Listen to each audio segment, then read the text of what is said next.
তুই আমার ভাই ইরানকে হামলা করছিস, তোর কোনো জান নাই আজকে।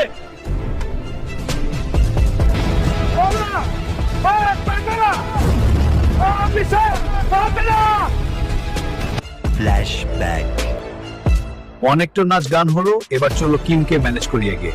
ঠিক বলেছো, চলো যাই। না না, এবার মোদিকে নিয়ে যাওয়া যাবে না। মোদি যেখানে ঝামেলা সেখানে।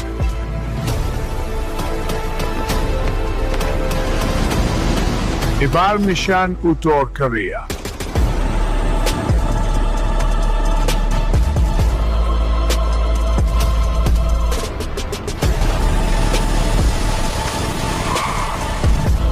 এখন আবার কার আসলো? মাথা কিন্তু ঠিক নাই, তবু দেখি কার আসলো। আমার বন্ধু কিম জং উন কোথায়? আরে ট্রাম্প, তোমাদের জোন তোমাদের সামনে দাঁড়িয়েছি।